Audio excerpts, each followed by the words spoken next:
السلام علیکم، زه یم احسان الله.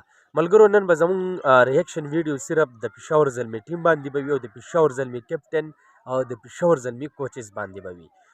ملګرو، پېښور زلمي ټیم کوم کیپټن بابر اعظم چې دی که نه، نو به ده پسې به عماد وسیم ډېرې زیاتې خبرې کولې چې یاره بابر اعظم چې دی دا سکور نه کوي، بابر اعظم په ټیم باندې به ودی دی. دغه شانتې محمد امیر به هم په بابر اعظم پسې خبرې کولې. خو تاسو ملګرو ویل که نه چې یاره پېښور زلمي بیللي میچونه وګټلو، پېښور زلمي ځان په نمبر 2 پوزیشن باندې کو. دغه شانتې بابر اعظم په 1 نمبر دی په رنزونو کې او د بابر اعظم ریکارډ هم چا مات نه کو. ماشاءالله بابر اعظم چې دی نو ډېر ښه فارم کې لګیا دی او ډېر ښه بیټینګ کوي، ډېر زبردست طریقې سره. د بابر اعظم چې کوم ګراوند کې هم میچ وي نو صرف بابر اوازونه راځي.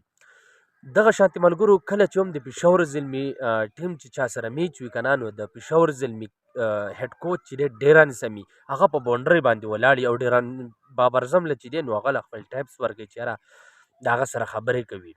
خو تاسو وګورئ که نه د پېښور زلمي ټیم تقریبا 2-3 فیرې 200 پلس رنزونه هم وکړه او ټیم چې دی نو هغه هم ډېر زیات طریقې سره چې دی خپل کم بیک وکړو. د پېښور زلمي ټیم چې دی که نه ټول جونیئر کلاړیان دي، صرف پکې یو بابر اعظم دی، ریمن فول دی او نوین الحق دی.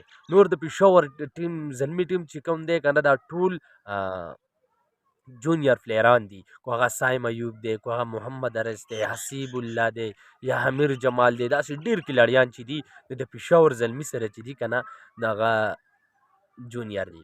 خو د پېښور زلمي بیا هم کم بیک کوي، د پېښور زلمي ټیم بیا پر بابر اعظم نو الحمدلله د بابر اعظم او د سایم ایوب جوړه هم ډېره زبردست ده چې پاور پلی کې هغوی ډېر ښه سکور کوي. نو ملګرو دغه یو ورکوټه غوندې ویډیو وه صرف د پېښور زلمي ټیم باندې. نو که زموږ ویډیو مو خوښه شوي خپلو ملګرو سره یې زموږ ویډیو شیر کړئ، یوټیوب چینل هم سبسکرایب کړئ، فیسبوک پیج هم لایک کړئ. الله پامان.